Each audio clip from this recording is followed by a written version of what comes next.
Hey everyone, David Petrangelo here with a little bit of housekeeping and some fun news about the podcast and the show and more coming up before we roll into this episode of Paper Mario. First and foremost, we have a special October planned. If you are listening to this in October of 2023 or just before it, stay tuned on our social media accounts at Remember64Show and at Jiggy Lookback, because we will be teaming up to do a special couple of episodes, but not just that, but a live stream towards the end of the month. It's probably going to be before Halloween, but within the days leading up to that, probably within the week within Halloween.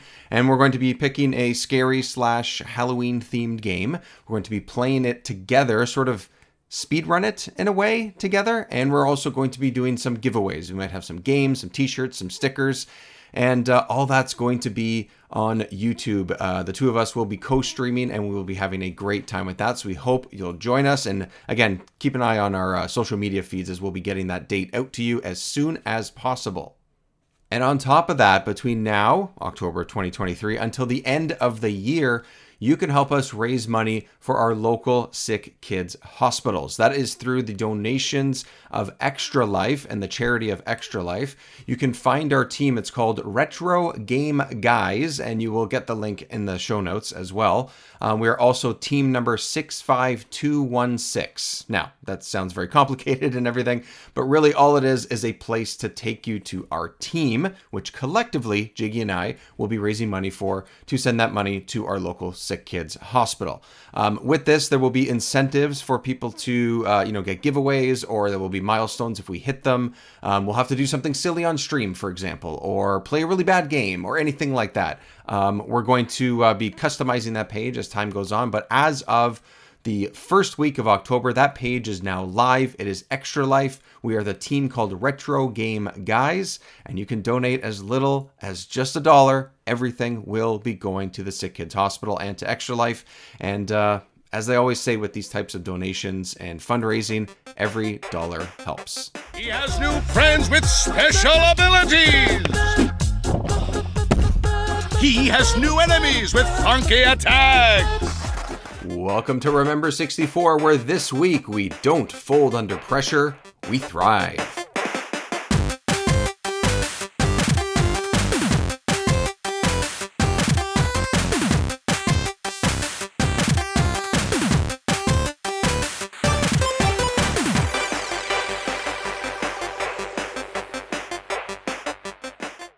Welcome to the show, everyone. My name is David Petrangelo, and this week we are playing and chatting about Paper Mario, the surprising follow-up to the industry-shifting and potentially defining Super Mario 64. Momentarily, I'm going to be joined by Jiggy Lookback once again as our special guest and co-host, and we will have Jake Martin from Retro Dodo and the Retrospect Podcast with us as well. We had a lively and fun discussion about this title that was released in the final months of the N64's life cycle, but made a major impact on many Nintendo and Mario titles going forward. Hear what we thought about the game coming up in just a sec. Today's show is brought to you by EPOS Gaming Audio, with a comprehensive lineup of both wired and wireless headsets, gaming amplifiers, microphones, and webcams. EPOS has everything you need to experience the power of audio.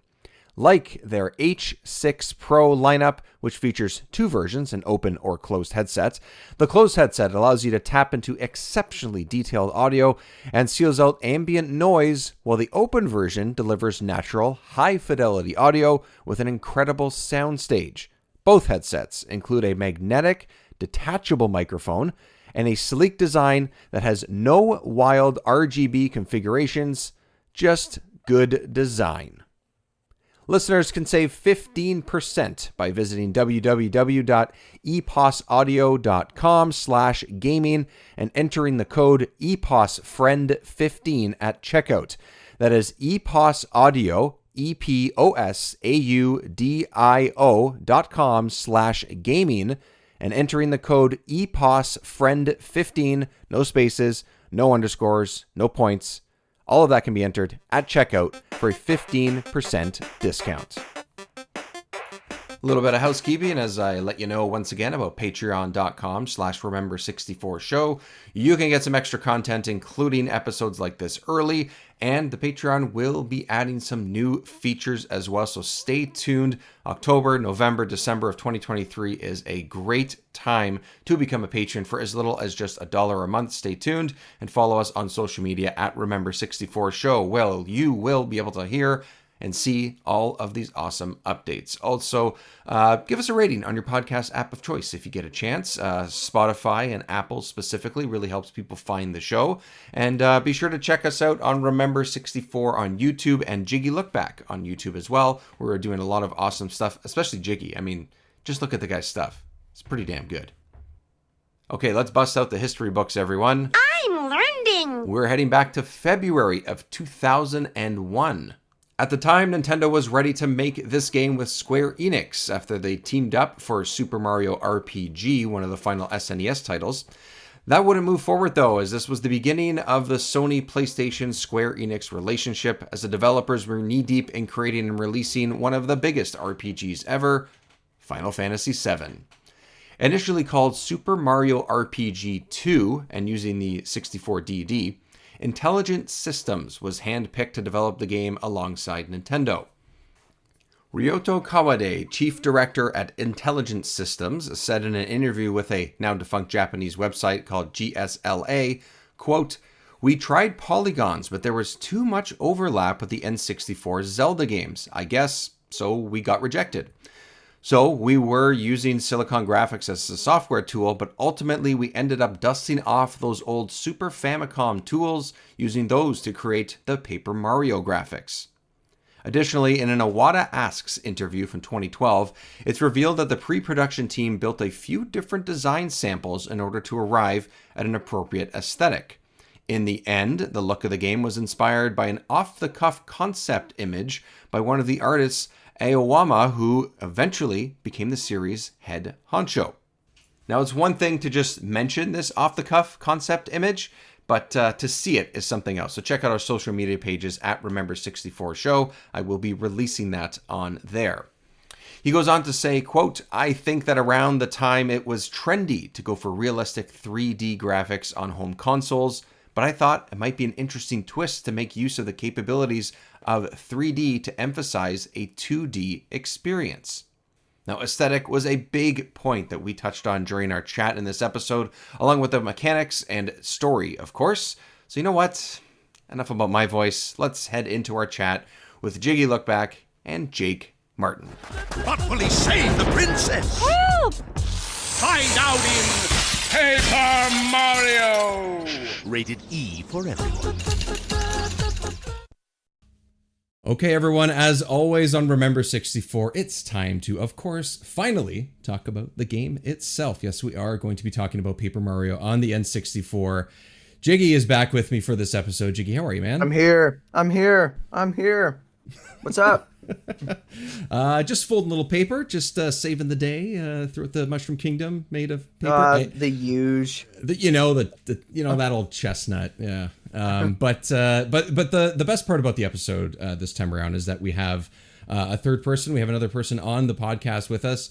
Jake Martin is here. Jake from Retrospect and Retro Dodo. Hello. How are you? Howdy, folks. Hey, man. So excited to be here. Thanks for having me. Of course. I am just so... I've been waiting months, at least over a month, to talk about Paper Mario and N64, and it's finally happening. It's all come to this moment, and I am so excited and so thankful to be here. Amazing. Well, thanks for being here. Yeah, go ahead, Jiggy. Yeah. I gotta say, even though you've been waiting for months, there has never been a more perfect time to talk about Paper Mario with that last Nintendo Direct. Yes, sir. The timing is impeccable. It's in the air, man. Yeah, there's something about it. People just need their paper. I don't know. I should have more Gotta get that paper. I should have more like puns or something set up, and I just don't have any. I'm just terrible. But yeah, no. I asked you, whenever we bring people on the show, I'm just I want to ask what people want to play. I want to ask what they want to talk about and stuff. And this was what you suggested, and I was like, heck yeah.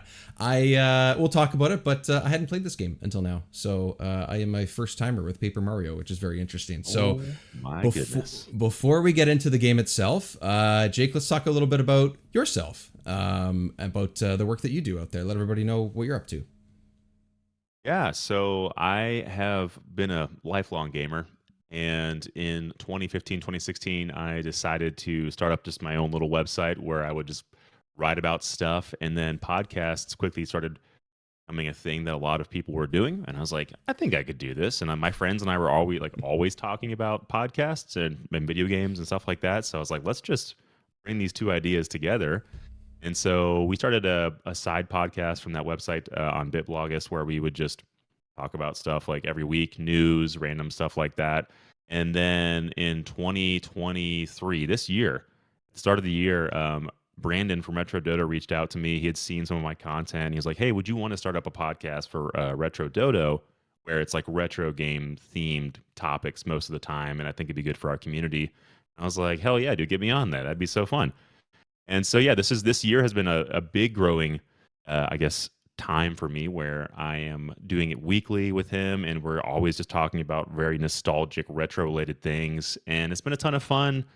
Just seeing that community, being part of that, and growing my chops as a retro enthusiast and learning so many things. When it's all like nostalgic gaming, it's easy for the most part, but there's a lot of stuff about retro gaming that I didn't understand, that I didn't have a part of. Like the Sega was just something that I completely didn't even touch. We're talking about the 64 here, of course, because it's the best system ever in the whole world. So yeah, that's kind of what I've been up to, man. I podcast a lot with Brandon, and live my day job as a digital marketer. So it's it's a full and fun-filled life. Amazing. That's awesome. So where can everybody find it? What's the best way to sort of keep track of that awesome stuff? Yeah, dude, just you can just check it out. It's just Retrospect by Retro Dodo on all the podcasting places. That's where we're doing most of our content, and it's on YouTube as well. Awesome. There we go. Now you mentioned that the N64 is the greatest console of all time. Now let's hear your elevator pitch. Disagrees with you. Yeah. Wait, what'd you say, Jordan? What'd you say? I said one of us agrees with you. Yeah. Ooh. Wait. Who doesn't agree here? The person who started the show does not think that this is the greatest console of all time. I am just very interested in it. How you gonna have a podcast about the 64 and not think it's the best console of all time? How dare you? I think I have used this word and these phrases a few times through this podcast already, but it is an awkward generation of consoles. I was an awkward individual around this time and just after, young teenage years. It is what it is. But and I think, it was part of the growing pains of what was needed to get to where we are. And that's totally fine. I don't dislike this. I love this console. But I'm a little bit impartial to the 2D stuff that I grew up with on the SNES and the Genesis. So that's usually where I sit with things. I don't know that I have like a particular favorite, like greatest console of all time. But this is a fun console to explore. And that is one of the reasons. That's one of the reasons why we're here in general. So I don't know. I'm pretty sure I heard you flat out say the Super Nintendo was my favorite console of all time. Yeah, I'm pretty sure you can look back on. Probably. I'm pretty sure it was the Mischief Makers episode because I remember listening to it. I was not in it. I remember listening to it and being like, "This guy." With his N64 podcast just said his favorite system was not the N64. This son of a bitch over here. Hey, you know what? Yeah, he's just living a lie. Man, dude. You're saying the N64 is not your favorite? You're saying Duck Dodgers is bad? Man. I had to bring it in. I had to bring it in. Bring it in all you want, man. I'll take it. I did not enjoy my time with that game. All right, Jake. What's the elevator pitch, and what's your experience with the N64? With or without Paper Mario? Sort of. Did you grow up with it? Was it something you had later? What was your whole sphere around this console? Yeah, man. So I have two brothers, one older, one younger. The older one was the one who would always be like the leader in the household in terms of what gaming system we were going to be picking up or playing, because he was so wise. You know, he's only 2 years older than me, but he was the one making the choices. So we had Beyond a his Super years. Nintendo. Yes, he had a Super Nintendo. We had a Super Nintendo first. Loved that, and that was like what we had for a long time. And then near the end of the 90s, we were going to move, and one of my friends was like, "Hey, I'm tired of this N64. I don't want this anymore. Do you want this?" And I was like, "Yeah, dude." And he was like, $75 for the console, like 8 games, 4 controllers, and the expansion pack. And I was like, "Yeah, that sounds like a sick deal." Yeah. And so basically, yeah, I just bought like this incredible collection of like everything you would need for an essential N64 experience, and that was like my first console I ever owned, Right. and it like just completely blew me away. I had played Mario 64 at a cousin's house, and I knew that I wanted this 64, and so when this opportunity came up, I was like, the Lord is shining down upon me. This is my moment. Here's the N64. Let's freaking right. go.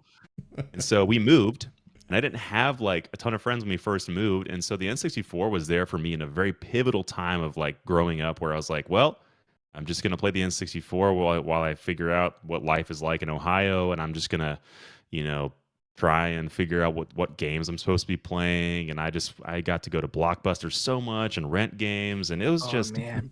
a The very days. magical time, a very magical time. So many sleepovers playing like all the multiplayer games. Pokemon was at its height. We were playing sleepovers all the time. Smash Bros introduced me to like so many just characters I'd never even heard of before. I was like, who's Ness? What is Kirby? Right? What is Samus? Like it was all these things that I just had really never even considered. And so yeah, it was just the best.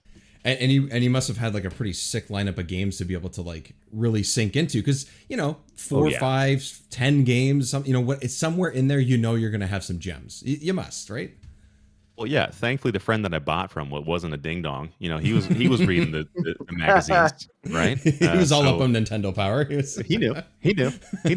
So yeah, it came with like, I think it had Wave Race 64, it had Mario 64, it had Zelda Ocarina of Time, it had Mortal Kombat, it had Donkey Kong 64, Quest 64, Glover, and like something else. Those are the ones that I can remember distinctly coming with. Good lineup though. That's good a lineup. good. Yeah, that's a great lineup, man. Pretty fun lineup. Yeah. Did we ask what was your first game and what's your favorite game? I would have to say my favorite game on the 64 has got to be Mario 64. I know that's like cliche. It is the 64 game that you should probably play. But that is my favorite game. And then what was the second question? Sorry. What was your first game? Whether it's 64 or not, I'm just curious. I think the first game was either Mario Kart 64 or Mario 64. It was like one of those two. My cousin had both. We were like at a beach house. Amazing. And I remember like my parents were like, let's go outside. And I was like, no, let's stay inside and play this N64. You crazy old people. Come on. Yeah. I'm still that way. Yeah, honestly. Like, why wouldn't you do that now? Yeah. Indoors. Tell me you still do that. When you There's can. Sand out there? Not in here. Yeah. We don't like sand. We're like young Darth Vader. We don't like sand. Young Darth. Awesome. Okay, so let's talk about Paper Mario. Jiggy, I'm going to start with you and sort of your experience with the game. I know you told me through messaging over the last couple of weeks that this is definitely not your first time playing this game. And how was it kind of going back to it, like sort of brief overview? Let's see. Okay, so first experience playing this game, I don't remember ever owning it until like later. Like as a child with my N64, I played it, I rented it, and I did beat it, but I think I had to rent it multiple times, like in a row, because I just need it. Which honestly, what's the pricing of renting games back then? Like my dad should have just bought it for me, but for some reason he didn't. 100%. I want to say, at least for me, I have this whole like games were like $6 or $7 and a movie was like $4 or $5. That's what I have in my mind. I don't know if that's actually the case, but that was sort of the range. That's about right. Yeah, is that right?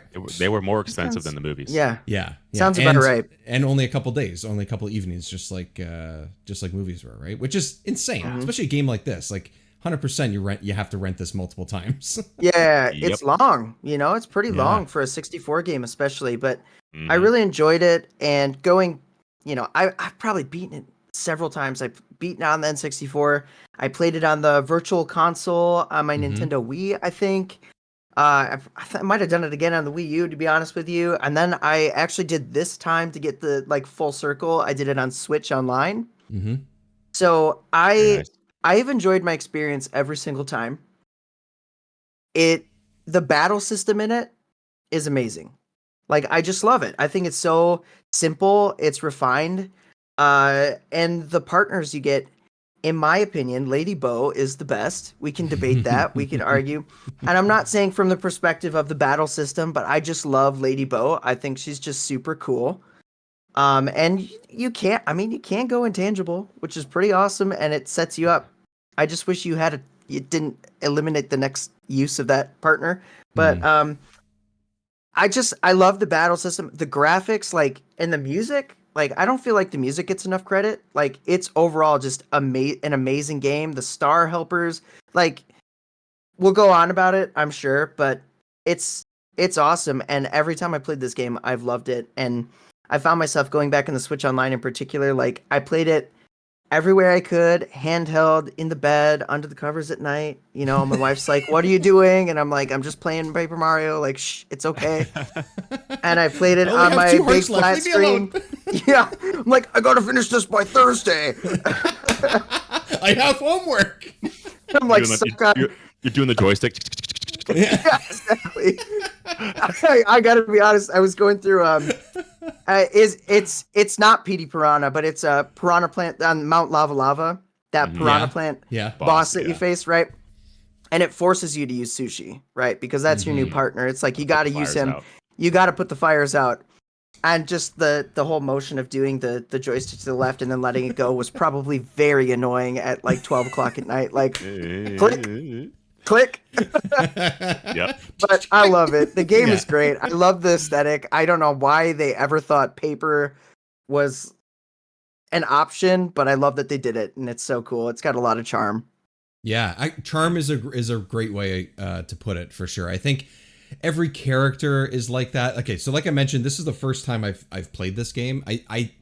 I wouldn't be surprised if I rented it at one point. I wouldn't be surprised if one of my friends had it and I just happened to play it, a couple of times. But my memory is kind of a little bit mixed up between this and Mario RPG. Because I know there's some similar things. I know they look very different, obviously different consoles, but I think that's probably where my memory more sits. But, this is 20 to 25 years ago, and it's just hard to remember. It's just whatever. I can't remember what I had for lunch. So what was cool going into it was I knew what the battle system was. I knew that there were partners, but I thought it was maybe 3 or 4. I didn't realize it was a smaller group or whatever. None of that didn't bother me or anything, but I was like, oh, okay, that's an interesting way of doing it. Smaller battles, so to speak, 4 or 5 at the most, I think you face. And it's pretty well balanced, I would say, which is nice. But the biggest thing is, to me, that consistently from start to finish was exactly what you said, Jiggy, is that this game looks so good. It doesn't... I played it on Switch as well. Easiest way to do it, and I can pick up and play kind of whenever. And it was pretty much the only game that I had opening, closing, sleep, awake, whatever, on my Switch for Yeah, I think it really benefits on the Switch. It's one of those games you can pick up and play for a few hours and then put it down, and then immediately come back to it. It really works well in handheld. This is awesome. Yeah, it looks good on handheld. It works well because, and even if you didn't have save states, which I didn't use that many of them, because the actual save spots you have to save are actually somewhat forgiving for a sort of longer RPG type game, which is probably playing into the whole Nintendo, oh, this isn't necessarily made just for adults kind of, and that's totally fine, which is why I think this game actually works in a number of ways. But I had a really good time with this. I really, really like this game. I like the sort of like small in between moments that they have with Peach. I think are great. The writing is really witty and really funny a lot of the time. There's a couple points which we'll get to that I just felt like, oh, feels like it's just padding and like I don't need to do this, and I sort of dropped some sort of side quests or tasks. And I pretty much all but maybe one of the partners, maybe two, I really enjoyed, and I thought they were great. And they all regardless, they all have their own unique moves. They all have their own little like stories that you run across, and you use them for certain reasons. And it's so crazy that this is what they followed up Mario 64 with. That is what also blows my mind is, hey, we had this massive game that changed the industry in a lot of ways. You know what? Let's make this guy not just 2D, but the whole world is pretty much going to be flat, and then you can kind of move in a 3D-ish plane. And I was like, what? This is what you... Love it. I love it. I love those types of design decisions that Nintendo makes. And this one was a great one. Now I wish I played more of the sequels, because this was pretty much the only one I think that I played. Maybe I played Thousand Year Door, which I think is the GameCube one. I think I played that one, but even then, there's no way I played all of these games to completion, even if I did. So I love this game. I thought it was awesome. Yeah, Thousand Year Door. Yeah, I thought it was great. So thank you for suggesting it, sir. Jake, what did you feel? This obviously was not the first time you played it. Yeah, so it was funny hearing Jiggy's just recollection of how many times he's probably played the game. So yes, rented it a ton on the 64. And we were talking about this when you jumped off the call for a second, but what's kind of interesting, so I did a little bit of like research on Paper Mario to kind of understand where it laid, like why it came out when it did and why it's so similar to Mario RPG, because it's actually compared a lot to that game because it carries a lot of the same characteristics. You have timed attacks, you have some of the clever and witty writing, you have the party-based system that you're using, and like it's interesting because what happened is Square and Nintendo actually, like, they had a pretty big sever right when the PlayStation came out, and basically Square is like, we're no longer developing our games for Nintendo, we're going to bring them all over to PlayStation because of like the money and cost benefit they were getting from not developing on Nintendo anymore. So Paper Mario was kind of supposed to be Super Mario RPG 2, and that never actually came to fruition, and there was all kinds of stuff. I think in Japan it's called Mario's Story and not Paper Mario. And it's just this like weird culmination of like the DNA of Super Mario RPG, but with this paper aesthetic. Because I think originally it was supposed to also be the Super Mario World like sprites from SNES, like moving on screen. There's like an original drawing of this that somebody has, and I was like, that would be so sick. Yeah. But anyways, brief history lesson, kind of fun. But I played it on the original N64. I played it on the Wii U or the Wii Virtual Console, and I played it in college again on the original N64 again because I was like back in a retro phase, buying up games again. And then I played it again most recently on Switch. And so yeah, I think of the best way to play it, probably that I've enjoyed the most so far, has been on the Switch. Again, because it works in the handheld super well. However, my caveat would be that you do need to, I think the best way to play still is on the N64 controller. As awkward as it is, 100%. The joystick was designed for those attacks and like the movement in this game, and like using the Z trigger to kind of zip around town just feels better on the N64 controller. Yeah. On Switch, pressing that button is where they situate it on the shoulders is like it's fine, but I can imagine. Yeah, just holding the 64 controller would be nice. Yeah, and just to play off that, I mean, using Joy-Cons for anything kind of sucks. Yeah. So they're not. I mean, using a Pro controller, not so bad. So it sounds like the definitive way to do this, is getting the Switch Online N64 wireless controller. Right. Which I have 2 coming in the mail. I finally snagged them. I was like, I want one so bad. You know what? I'm gonna get 2. Oh wow! So you were able to get 2? Because I got one a long time ago, and then I didn't realize they were like really hard to get a hold of. Oh yeah. friend's like, dude, I have not been able to get one yet. And I was like, that's so weird. I just got on Amazon. I think Wario64 posted that they were for sale, and I just got one like right when they came out. And I was like, okay, cool, great. Lucky ducky. Yeah, you seem like that's pretty much everyone that has one, it seems, is that. Or Jiggy, who's basically saying, no soup for you, but with N64 controllers. So it's like, I'm so sorry. Do you know what I do? What I've done to try to get one of these? Okay. So I had 2 opportunities to actually get them, and both of those times I was like, I'm low on funds. I'm going to wait till tomorrow. yeah, right. And both of those times were a mistake, and it was out of stock the next day. I have my Nintendo account logged in. I have it favorited, and I'm supposed to get notifications when these things come back in stock. I think I was on Instagram, and someone posted, "Oh, they're back in stock." I immediately just went on and was like, all right, I'm just going to get 2. Yeah, so yeah. I had to.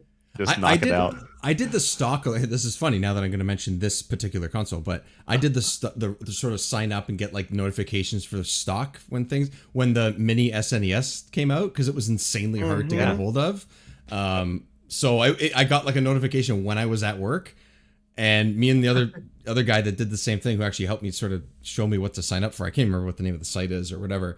He's like, "Did you just get the email?" It's like, "Yeah, I got the email." And we just, luckily we had just enough time to run to the store that was near us at work, and we each got one. It was like, this is the greatest moment of my life. It was awesome. Yes. Otherwise, I've never done anything like that, but I do understand it, because that kind of stuff happens all the time. And it's so weird that happens now. Like, I know that it's easier, quote unquote, easier to order things. There's definitely more people interested in this stuff. Access to the internet, all this stuff is still there. But like at this time, when this game was out, when the SNES was out, when the Genesis was out, all that kind of stuff, like Nintendo was like in such control of these consoles and this hardware, whether it was the games or the consoles, that like this happened 35 years ago, but in a completely different way. And it's like, why is it always linked to Nintendo? Like, what the hell, man? What are they doing to us? Halo's limited stock. Limited stock. They're like, "Oh, you wanted one? Well, you're gonna have to sign up for it. We only made 20." Yeah, I made 20. Yeah. Now we're getting all these headlines about how so many people want it, but they can't get it. Yeah, Yes. exactly. Yeah. No, they're Our business. They're definitely smarter than us, for sure. Business. Well, they're doing something right. Well, they're definitely doing something right. Yeah.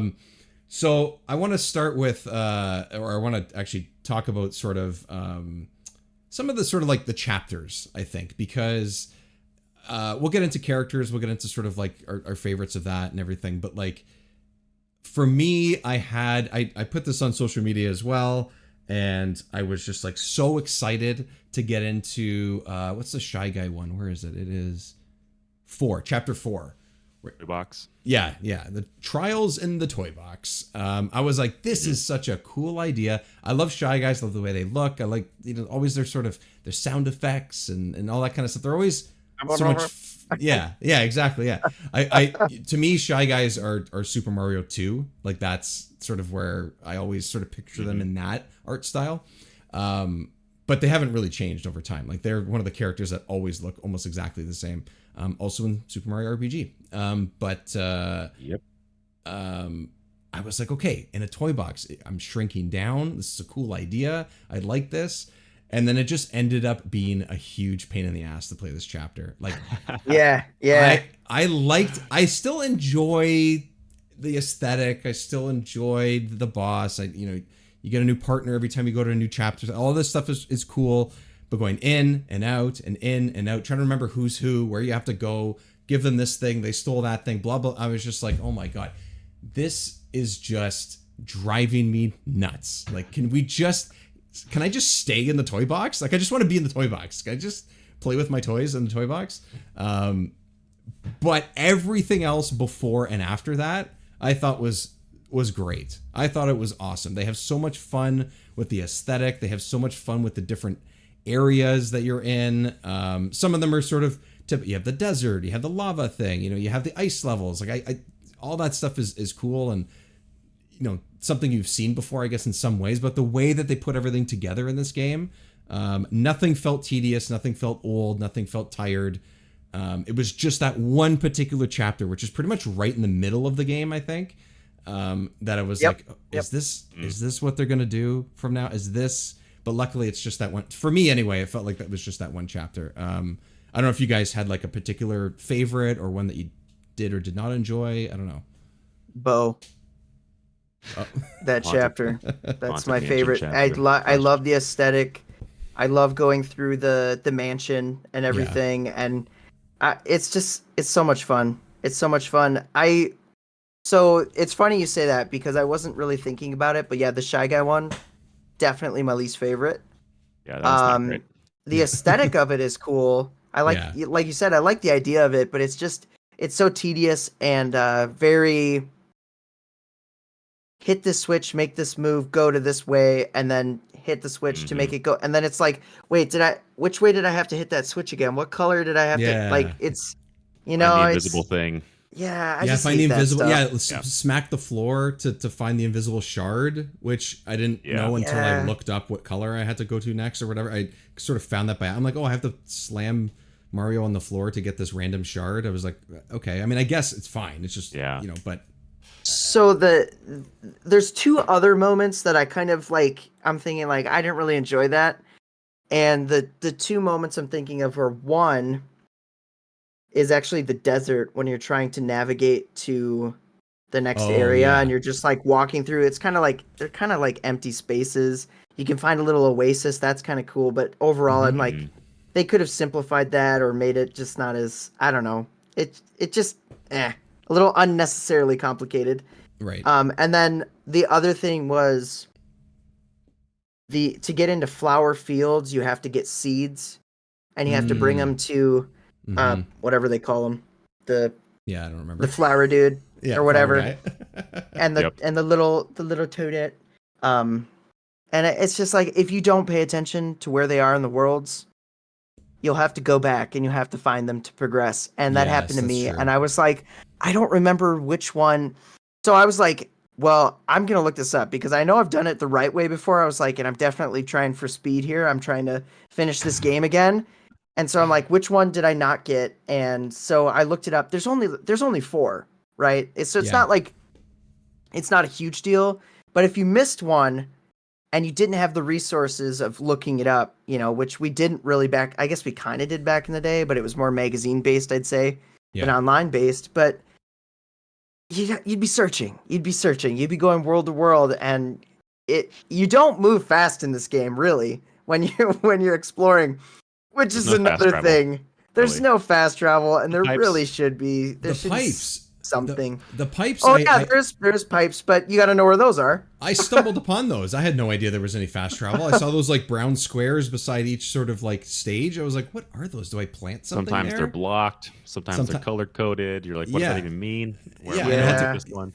It was a little strange. I feel like it was sort of a weird place to put them because you kind of have it. Like I feel like that should be more accessible.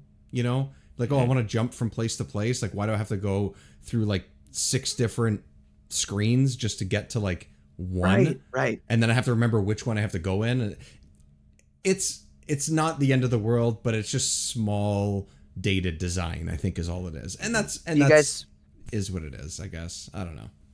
Do you guys find yourself doing the little spinny move and moving as fast as possible? Like, oh yeah, dude. Like you just hold the spinny move, spinny move, spinny move, spinny move, spinny move. I do a spinny move, jump, spinny move. Yes, a little faster, just so I don't have to do the little end animation, and I feel like it moves faster. Yeah, that's all it is. But you're also not going to put on that badge where it tells you where you go faster or longer or something. I never did that because I was going to.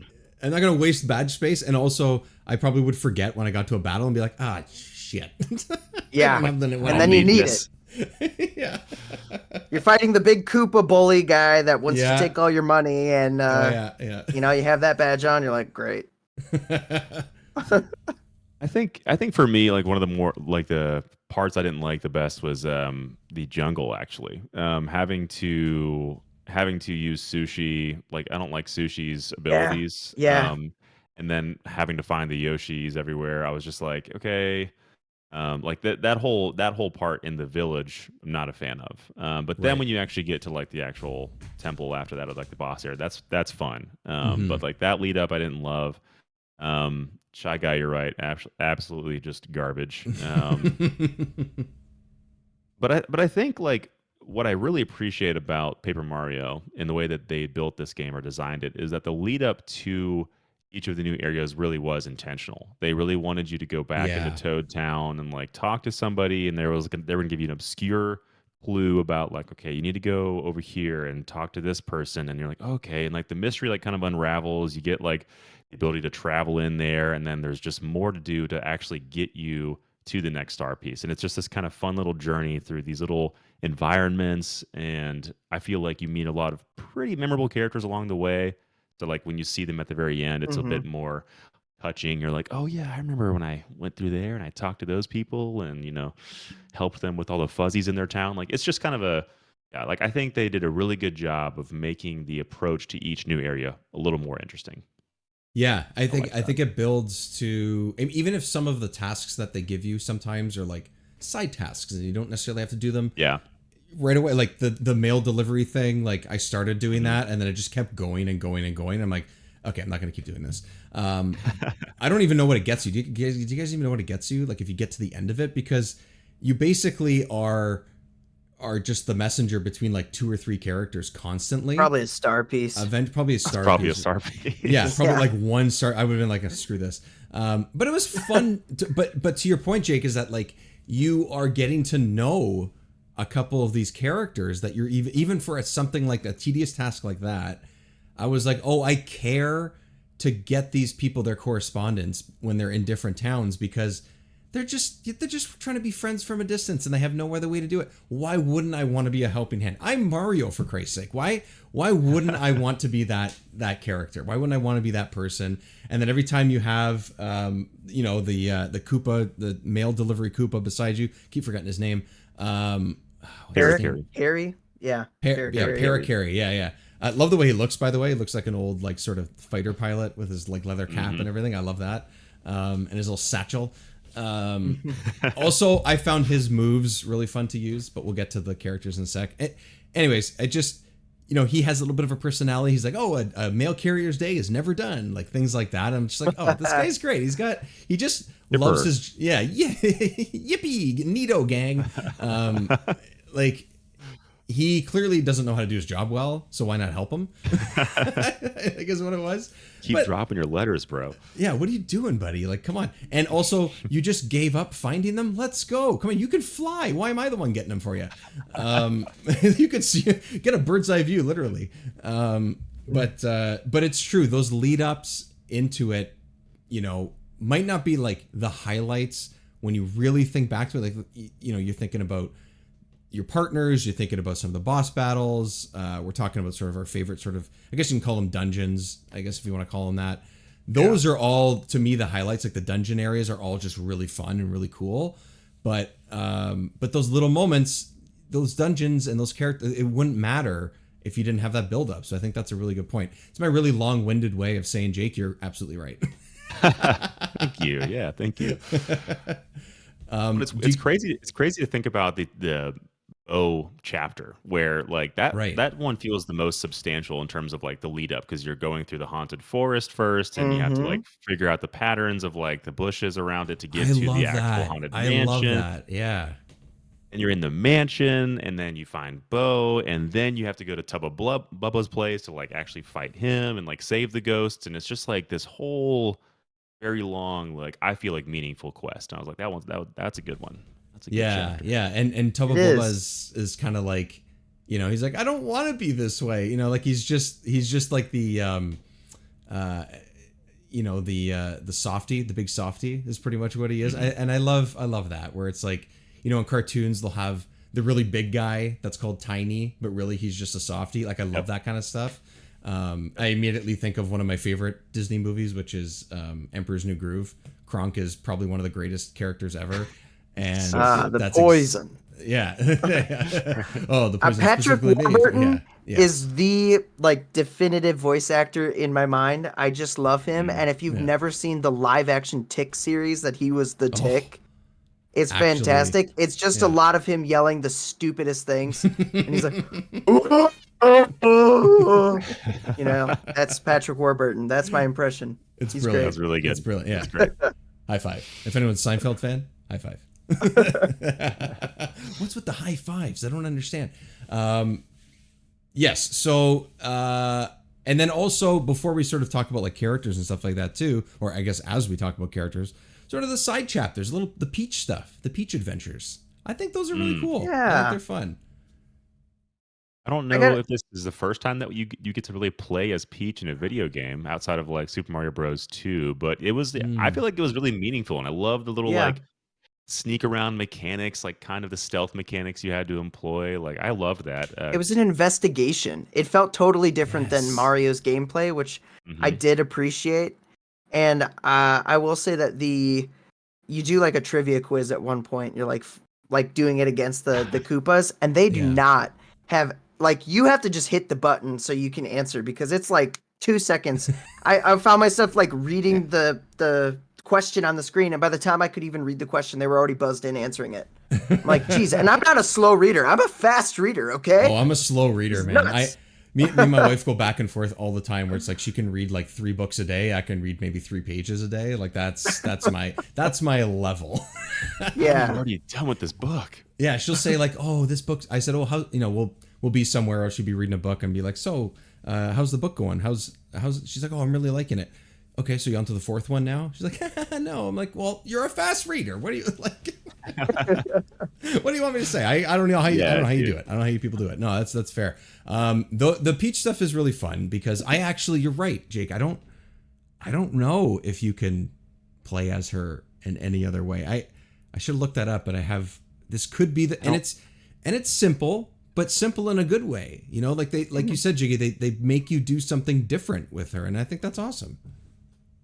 Yeah, she's Stealth proactive. gameplay. She's helping out Mario as much as she can while she's captured in a giant castle in the sky. You know, she's talking to her best friend Twink, and she's sending him down there with some sensitive information to help out Mario. Yeah. Exactly. I You love got the inside scoop. Yeah, I got the inside scoop. I thought it was always. I mean, this is just video game stuff. Just video gamey. Is like every time he Twink finds Mario, he's like, "Oh, I gotta go back to Peach now." It's like, well, why don't you help, man? Like what? What do you? You don't do anything until she does something. Just hang out for a bit, man. You could be like the third partner in the fight here. Like, come on, let's go. It's too small. It's too small. That's true. Yeah, that's right. That was part of it. Small. Yeah. I thought those are really fun, and it gives you that sort of a hint of the now more obvious like fiery personality that characters like Zelda and Peach have. Whereas I think as kids that was never really evident unless you played this game. I think, and I think that's awesome. I think that's cool to see. So, and again, I don't know what it is. It's the aesthetic of the game, but when you're sneaking around and the flashlights and the castle is dark and stuff, it looks so good. It looks so good. The colors and the lighting and stuff. It's again, it's all paper based, I guess you could call it. It all looks simple, but it just works and just works. It's awesome. Yeah, everything just folds together nicely. Oh, I don't know if that's a thing that people say, but now they will. Yeah. Oh my gosh. They will now. Jake, do you have a favorite partner or favorite character? Yeah, I go between 2, and it's not Bo. It's actually it's Bombette or Parakarry, mainly because they're the most useful in battle. Right. You know, Bo, unfortunately, even when she's maxed out, like she can't do damage sometimes to enemies that have like a shield and stuff like that. That's true. So I was always defaulting to like Bombette or Parakarry because Parakarry has a move that can do sort of a similar all damage attack to like the shooting stars attack. And then also like his dive bomb attack can hit anyone that's spiked as well. So for me, I just found myself using him a lot because I was just like, yeah, it's pretty low cost for most of his attacks and he does decent damage. So yeah, that's my vote. Nice. Jiggy, you're all about the bow. Well, I'm all about the bow. And I will say that while that's true, if they do have a shield or a shell or something, it can be frustrating. but she does pull out the whole like intangibility thing where you can basically save yourself. If you know there's a killer move, you can save yourself. You just have to be strategic about it. I think the spook move where you like scare enemies away is like borderline useless. I'd never use that, but it is funny. It's a funny move. But when the slapping does work, like her base attack, when that does work, it's so satisfying. It does so much because you can keep it going. I mean, it's just like 1, 2, 3, 4, 5, 6, 7, 8, 9. Like, I don't know what it maxes out at, but it's crazy. Like, it just keeps going. And she's just got style and she's cool. And I like that. I like Boo's in general. Yeah. But I think Bo is just the evolution of a Boo, and she looks totally different. She's green. I just love it. She's green. I just love that. And if I had to follow it up with a second one, I would say functionally, Bombette, I feel is really useful. Like I found myself, I would use Bombette to fight, but I would switch back to Bo just to move around because I was like, I want Bo to follow me. Chill with Bo.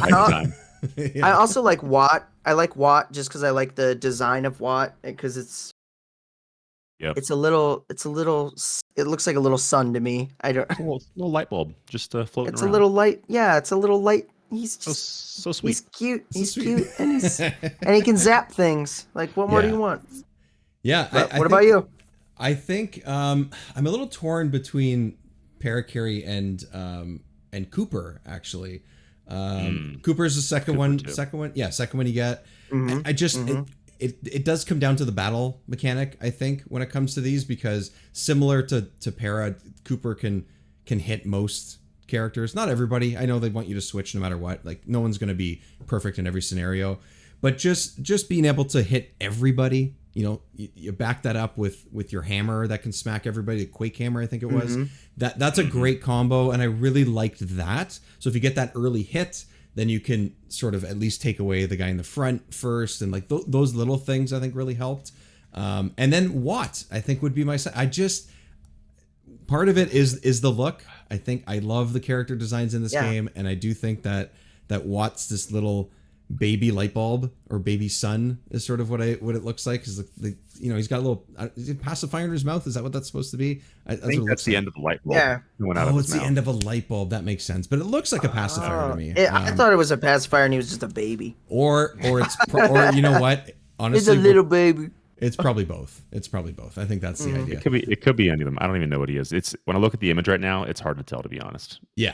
Exactly. And I do like, and as I was looking this up too to make sure that I had everybody's name correct, which I have still screwed up people's name, is when they introduce you to these characters, I wish there was a way to go back to the little like freeze frame and like paint photos that they give you of each of them, because on top of just the aesthetic and the art choice of the game, those are really cool. It's like a watercolor representation of each of these characters, and it looks so good. If they had, I might even just make this for myself and just grab pictures off the internet and just make it like my background, because I would just get all the characters, put them in a grid, and put all those pictures together, because I think it would look great. They're all have really nice color. They're all show you like their abilities and stuff like that, and it's a completely different art style from the game itself. And I love that those little touches like that. I love when games do that. It's not necessary.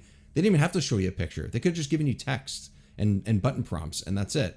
But they did this little extra thing, this tiny little JPEG or whatever it was at the time, and it looks great, and I love that. And it adds a little personality to everything. And also Mario looks a little bit like Baby Mario in it, which is great in these little pictures, which is fun. Do we agree that Goombario is the worst? Yeah, probably. Okay. I mean, the tattle is helpful. Like if you're fighting like one of the side bosses or the extra bosses, and you're like, I don't know how much HP this dude has. Like, I just need to know this. Like, that's really helpful. But other than that, not very helpful. The odd time I kind of tried to remember, I feel like, this is where the boss battle is going to be triggered, so I should put him first so I don't have to switch over and lose a turn or whatever. I was like, okay, I'll put him first so I could do the tattle, and I can get a little information on this larger boss that I have to fight. But other than that, other than the first couple of hours of the game, like he's fun and everything, but he's, if he had a hammer like Mario did, then that would help his moves, but his moves I don't know. His name is so dumb. I think Spike is also kind of trash, to be honest. I didn't like Spike that much. I liked moving around on him. Like you could jump on his little cloud and float around, but I think like as a battle partner, he sucked. He just like all of his moves don't feel that good, and I'm just he wasn't my favorite. Yeah. The cloud thing is cool. I like that, like a character like that is on your team. What are those guys called? They're called the Lakitus. Lakitus, that's it. Yep. I always forget that name. Great to bring all these different types of enemies and make them part of your team. But that's what I mean, like frenemies or whatever. But like, I think that's also a great decision by Nintendo and the people that worked in this game and stuff, is to sort of subvert expectations a little bit and not just be, hey, it's Mario, Luigi, and Peach and the typical characters or whatever. Which also reminds me that Luigi is nowhere to be seen in this game, and that is a shame because I think it would actually be a lot of fun to have him. But he's like the security for Mario's house, I guess. Is that the idea? I don't know. He's just there. He's just holding things down, I guess. Yeah, while Mario's out saving the world. Trying to think what his diary entries were in the house, because you can go below and read the diary entries, and he's always like, man, I hate that my brother gets all the attention. Like, I want to be a hero too. Like, Luigi's innermost thoughts. What would have been amazing is if he popped up in the Boo mansion, and it would be like the origin story of Luigi's mansion. Yeah, that would be sick. He's like, how did I get here? Oh no, cool. It's a ghost, and then he runs away. That's all he would need. He wouldn't even need to stick around. He would just be like, how did I get here? I'm so lost. I'm scared. That would be great. Oh man, is there not an Easter egg? Is there not an Easter egg in Luigi's Mansion for Bo? If not, that's tragic, and that's a shame. I don't think so. I played that game a ton. I would notice. I have not played the original. I've played 3, and I've played Dark Moon like 4 Oh my times. gosh, dude! You've never played the first Luigi's Mansion? No. That's the best one. It's better than the other two. Dark Moon is awesome. I disagree. You disagree? Wait. Which one do you think is the best? 3 is probably the best. Okay, three is great. 2 is the worst. Dark Moon introduced a lot of interesting mechanics, and I think 1 has the best like atmosphere, but like it's hella short and like it is short. It is short. Okay. It's not that fun. Yeah, it is short. I could go on about it because I love that. That's one of my favorite games. It's a quick play, but it's so fun to explore the mansion, and it's just such a Luigi. So, if Bo was in it, it would have made it so much better. Yeah. Nice. Bring Bo back. Hashtag bring Bo back. That'll be for the GameCube podcast. We'll talk about Luigi's Mansion. All right, sounds good. Yeah, I mean, I'll talk about it here too. It's fine. I haven't played it, so it's even better. Jake, was there anything that like when you were playing it, that you were like surprised, like, oh, I don't remember this being like this mechanic or this part of the game, like chapter or this character or something. You were like, ooh, this is a fun like surprise or something I forgot about that I really enjoyed. Like maybe it's something simple, or maybe it's everything we've talked about already. I don't know. Maybe it's something like that. Is there anything that stood out like that? Yeah, so I always forget the Bo chapter. I always forget where Tubba Blubba comes in. I'm always like, what chapter is he a part of? So that one it's always fun revisiting because then you see how it all plays out. Like this is great. Yeah. And then the Ice Palace one, like that one, it's so near the end of the game that I kind of just forget about it. And that it's pretty tough. Like the Ice Wizard, whatever the guy's name is, the Ice King at the end, like he kind of kicked my ass. And I remember, like, I don't remember it being that hard as a kid. I was like, dude, I don't remember struggling this much with this dude last time. I'm just getting worse at video games. But like those were two like pretty fun visits. A lot of it I still like vividly remember, like the dojo and stuff like that. Just going there and fighting all those bosses and stuff. But those are the ones for sure. The Ice Palace.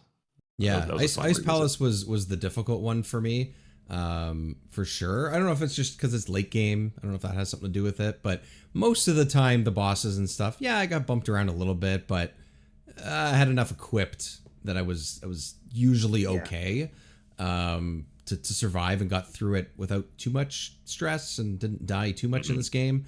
But that's okay though. I still like that. I think the difficulty's pretty good. That's where it spikes a little bit, but not too much. It's not too terrible. I don't know about Jiggy. What about you? Save states. Just rewind. Save states too. Yeah, save states. Yeah. The items are also super helpful in this game. Like I feel like I really was calculating which items I picked up. Yep. And like strategically use like different effects. And the star powers, because they're pseudo partners, right? Because you have them. As long as you save your star meter, you can implement the stars as a special attack. Lullaby is very useful. The star storm, star shower, yeah, something like See, that. you know, and even the first one you get that's refresh that gives you some HP and FP can really make or break the end of a battle, especially if you have bow and you refresh. You use her, no hit, you just gain 5 health. It's like just a turn to recover. Yeah, I love that. True. Yeah, I wish there was a little bit more space for items. I could have used a couple more here and there. It's small. Yeah. It's a little too tiny. I don't know what it's 12 or 10 or something like that. I didn't actually count. Much. But that it feels a little low. Like maybe 5 more would have been enough. I think like something simple like that. But it is what it is. I mean, that's part of the sort of inventory management, I guess. And the badge system is super in depth too.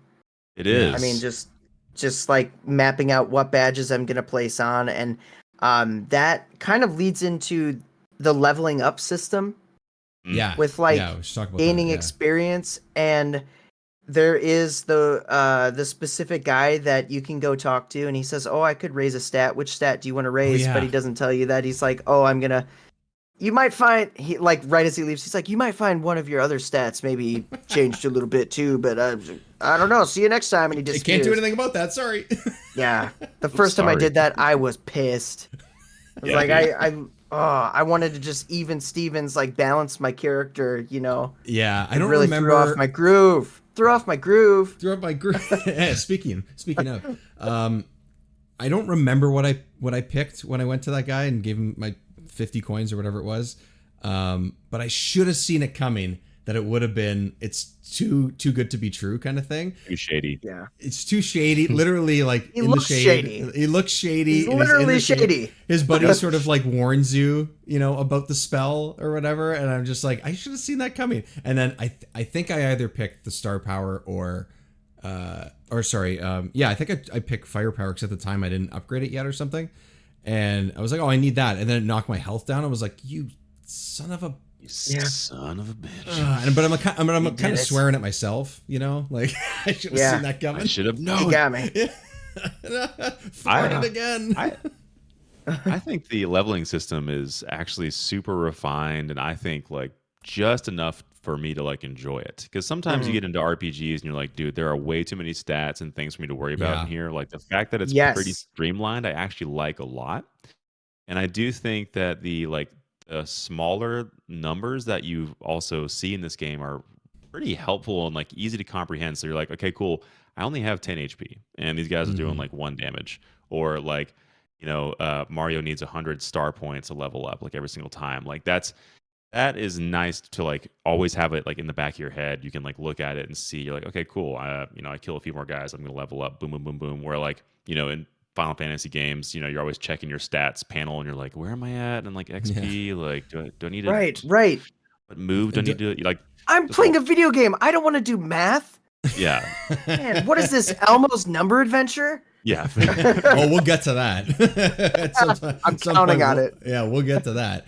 And you know what? It's funny that you mentioned the sort of smaller number thing. Actually, I forgot about that because at first I was like, I'm only doing like 3. Like, what is this? 1 damage. Yeah, 1 damage, 2 damage. Like when I upgrade my health, it only goes up by 5. Like, what the heck? Man, this game. Well, no, it wasn't. I suck. It was.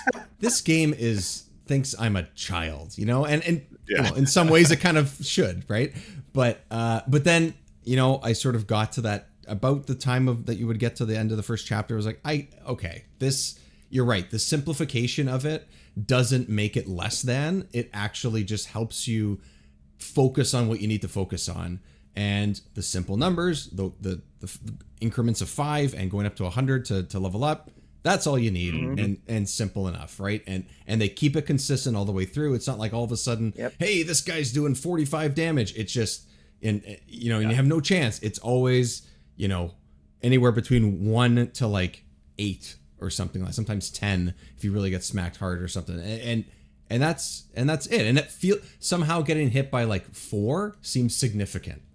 And you're like, oh, he does a lot of damage. Yeah. Ouch. I blocked that. How did he do so much damage? Yeah. I put my hat over my eyes. How did that hurt so much? Yes, exactly. And talking about the blocking and just that timing. You can enhance your attacks, the timing mechanic, they brought that back for so many different Mario RPG related games. Like Partners in Time, I remember that being a huge deal, and you could actually use hammers to like hit attacks back. I love that kind of stuff. It's a simple thing, but it keeps you more engaged in these RPG like style battles, I feel. Whereas like Pokemon, I could tap A. If I had a strong Pokemon, just tap A. It's like Paper Mario. I can't do that. I gotta be strategic. I gotta line things up in the different enemy types with like spike hats and fire types and all stuff. Like, it's significant when you go into a battle. You really have to think about what you're doing. Even if you're like way outclassing the enemies at that point, you still could jump on an enemy and do nothing and hurt yourself. Yeah. And I love that. And the fact that everyone's in a line, like in a row, also matters too, because your hammer, unless you have certain abilities and badges equipped, your hammer's hitting the guy first in line, or one of your partners is only going to hit the first person in line. And sometimes that's not the approach that you need or that you want or whatever. Right. And going a little bit back to the badges and stuff a little bit too, I like that the badges not only are abilities, but they can increase your defense or they can increase your attack power. But those abilities aren't just like things that you learn. Like, you can equip them and unequip them. And that and you have to choose. And you have to choose. And maybe you made a mistake going into that because you didn't know what kind of enemy, and that could be a little bit frustrating, but that adds to the complexity of it. And yes, okay, if you have save states and you're playing it on Switch, maybe you can go back 2 minutes every once in a while. That is trash. It's totally, that's fine, just go for it if you have to. But I think even if you didn't do that and you didn't have the opportunity to do that, then I still like that adds some depth there that I didn't expect. And almost like, yeah, dude, it's almost sneaky because I wasn't really thinking that it was depth until I got further into the game and going, oh, now I really have to think about this. Whereas when I think about it now after completing the game, I go, oh, that was always there though. That was there from the beginning. I just didn't realize it. And that's just smart. That's just smart design. That's just really cool, smart design. Well, and like, even going further with that, the badges, a lot of times when you're exploring like some of the new dungeons or whatever, you'll fight like 1 or 2 enemies and you're like, oh, I can't use a hammer on these, or, oh, I can't jump on these guys. I don't know if I have one partner that can maybe damage these people, and I don't really have any attacks that can do anything to these people yet.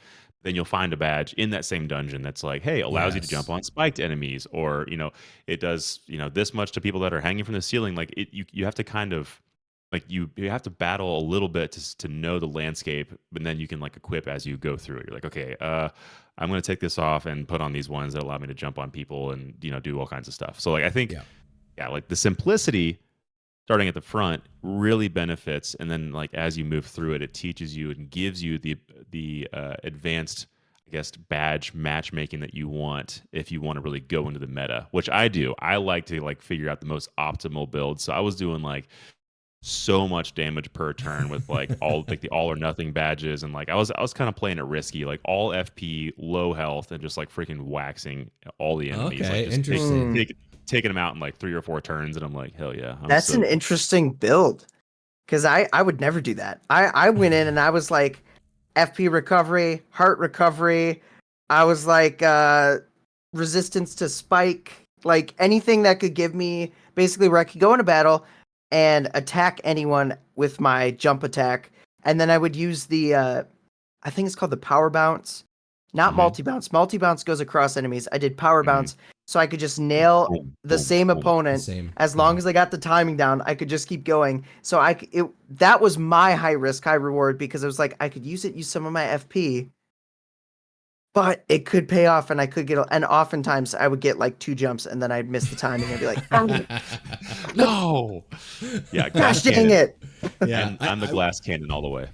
That's interesting. I am with RPGs, or you say glass cannon, I immediately think Diablo. Like that's the kind of, and I like playing like a wizard. Like I love that kind of stuff, right? But in this, I find it hard in RPGs like this or similar type of games like this, where it's like I always want to be balanced. Like I never want to run out of my firepower for this, or my mana or something like that. I always want to make sure that the next fight I get into, even if I know I'm going to win this one, I'm not at 0, because I don't know what's coming in the next one. So I always had, I was like 30 across the board, or 25 across, or 40 across. Like I always tried to be only off. I think the most I had any stat off from each other was maybe 10. Which you could definitely go further than that based on badges, based on level up upgrades, all those types of things. But like, I think 10 was the furthest I was ever away. And then I just felt like, oh no, I'm doing something wrong. I'm not going to be prepared for whatever comes next. Yeah, I can't jump, or the hammer's not going to work. Oh no, I only have 2 health. What am I going to do? And I always, it's funny because I usually got the timing down with the jumps whenever that was, but I think they do a really good job too of varying the type of attacks, because to block them, you almost have to get hit or like miss a block as Mario once to understand what that attack is going to be the next time they hit you. And I think that's great too, because it's not always here's a jump, here's a shy guy stealing something, here's a hit with something, or here's something that makes you unconscious or whatever. It's always a little bit, the timing is never exactly the same. And very, it's always off by just a bit. And I like that. You have to pay attention. You can't just, like you said, Jig, you can't just AAA or BBB and just expect to block and attack. Like there's always a different type of interaction with it, regardless of which way the battle's going in that particular turn. And it seems so simple on the surface, just like everything else we were just talking about, but it somehow just keeps you engaged in an extra way, even if they're like not that powerful and you're going to get through that fight in a breeze. You want to get that I don't want to lose 2 health here. I want to lose 0. Like, yep. And if I lose 2, I feel like I failed that fight. Kill them all in one hit. Yeah, exactly. So I think that I don't know. I just had a really good time with this game. I thought it was great. It was much longer than I thought it was going to be.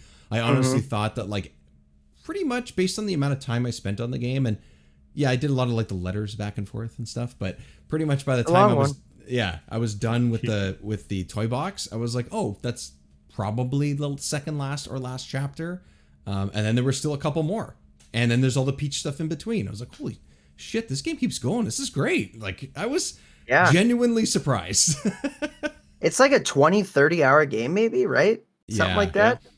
I wish I could track it. It's substantial. Yeah, I wish I could track it on Switch, because now it just tells you like how much time you spent in that particular app, as opposed to the particular game. But I'm gonna look it up now, actually, just to see. But yeah, did you guys hit the dojo at all?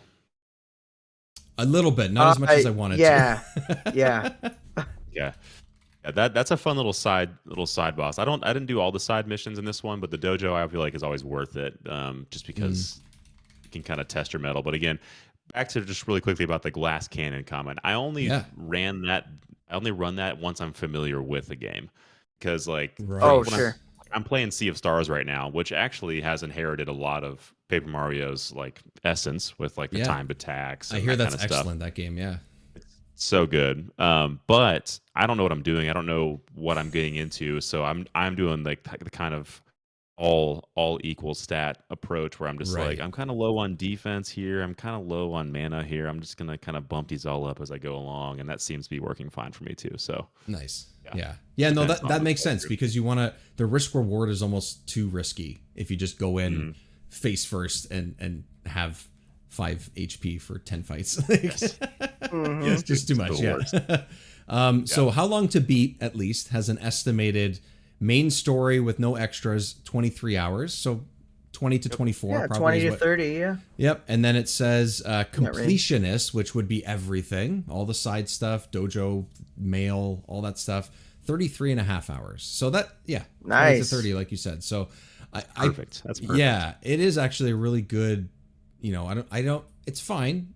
I'll play games for 60 hours, but this felt right. This felt like the right amount of time, felt the right kind of, it fits. It could be maybe a little shorter, but I don't think that's a big deal, even if it was. And you look at the other Paper Marios, they're all around the same. The 1,000-Year Door is closer to 30 to 40 hours, so that's definitely the longest out of all of these. It's the sequel. It's bigger. It's better, right? Yeah, and then Super Paper Mario is around 20 to 25.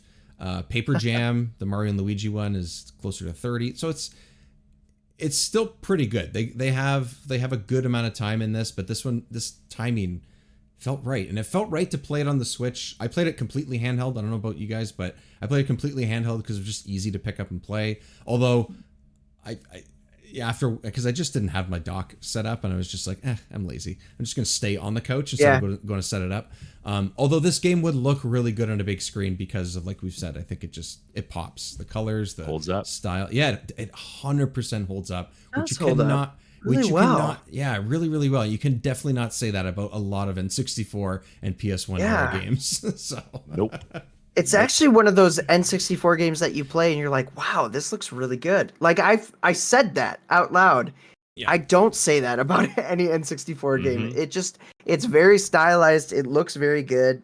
And 2D, 3D kind of just works. Even if like the 3D elements in the game are like very jagged, and it almost looks like it's a paper, cardboard construction project that just is supposed to look like that. So you're like, yeah, this makes sense. It's a paper world. So it totally makes sense. Yeah, and even like the little design choices when you go in and out of a building. It's sort of the camera kind of pans, folds open, things kind of fold open. I was like, oh my god, this is where they got the Yoshi and Kirby ideas from and stuff. Like this is sort of where it sort of originated. And I love those games too.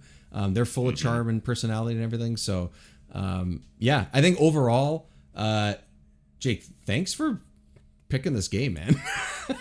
Dude, I'm so glad. I cannot believe you've gone this long without playing it. Like, Paper Mario really is, I think, one of the best games on the 64 because of everything we just talked about. Yeah. But even further than that, like in terms of just an RPG, it makes me sad to hear you mention the other Paper Mario games outside of 1,000-Year Door, because after that, they completely abandoned this type of game. The battle system. Oh, so really? Interesting. Super Paper Mario is basically just an action platformer. There's no there's like some RPG mechanics in there, but it's very bare bones. There's no like turn-based stuff like that. And then like it gets further and further away as you go on. Origami King on Switch I thought was a lovely game, but again, it's not a turn-based, traditional Paper Mario game like these. Okay. So that's really good to know, because I think it was probably around the time that they announced the Paper Mario thing on the Direct that Origami King was so excited $20 off or something like that. Yeah. Origami King, yeah. But I was going to pick up Origami King, but thinking it was going to be an extension of what I was currently playing, and knowing that it's not, I'm going to go to the 1,000-Year Door route instead. So that's good to know. Interesting. Yeah, if you want that RPG experience, I'm so pumped about that. But Origami King, I don't want to discredit it. I think it's actually really charming. It's just as charming. The writing is just as clever, and it's beautiful. It's beautiful. Like, it looks really nice. The art style they applied in there is just impressive, and like the vistas you get are just really, really really well thought out. Right. It's just not a RPG. Right, right. Not to this extent. Yeah. Well, you know what? This was great, Jiggy. I assuming you're on the same page. It's nice to revisit the game. No, I hated it. I'm just kidding. Literally light it on fire. Light the paper on fire. It's great. It's great. I'd like to give games a score. I would probably give it a 9.5 out of 10. Ooh, hot damn. Jake, I would say I would give it 0.5 because you can always do something better. Yeah. I think like at the time when it came out, like if we were not comparing it to anything that's come out since, like this game probably blew people out of the water. And so in that respect, I think it's a perfect game. I don't really think there's anything wrong with this. Like there are some moments that drag, but everything seems to be intentionally designed in a way that fits into the Paper Mario ethos of like the characters and the battle system. So like I think this is a perfect game. I think anybody that wants to play it can still play it completely and have like a great experience no matter when they play it. If it's like their first time jumping in like you did, I think it gives you that great experience. without too much bloat. So I think it's perfect for that. Yeah, I agree. I can't say it much better than you guys did. I think this is as close to a perfect Mario experience as you can get, and it's a different one, which is always nice, right? I love 2D platforming Mario games. Those are my favorites. The 3Ds are great, but it's just the nostalgia hits me more. And if you're gonna do something different, I like that this is the kind of different that they came up with. Yeah. And I do think that it's ballsy to make this right after Mario 64. I think it honestly gets some points just for that. That this was the follow-up. They went from something that is completely 3D to something as flat as it could possibly be in a way. Kind of 3D. It is kind of 3D, yeah. But and that's probably a big part of why they went the paper route in the first place, because they really had to differentiate it from Mario 64. I mean, you can't go for, like, what do you do? And I think it's a very clever, like, whoever came up with that decision, like, let's go paper. Like, what does that mean? I'll show you. Like, oh, don't you worry. I would have never thought about that. It's such a weird concept, but it's awesome. It is awesome. It's an awesome game. It's as close to perfect as you can get. I agree. And it was a really good time to play it. So Jake, thanks for coming on the show, and thanks for bringing this game with you. Dude, absolutely. Thank you for having me. This was so fun. I love it. One last time, where can everyone find your awesome stuff? Yeah, you can just find me on the internet at make_Jarton or make Jarton. And you can just check it out, or it's just a BitBlog. It's BITBLOGGIST. Amazing. Awesome. Jakey, thanks for coming back, man. This is fun. Happy to be here. Let's hope the next one is just as good, although I feel like that's probably not going to be the case. I think this might be now one of the highest bars we've set. It's that good. So on to the next one, everyone. Thanks for joining us, everyone. Appreciate it.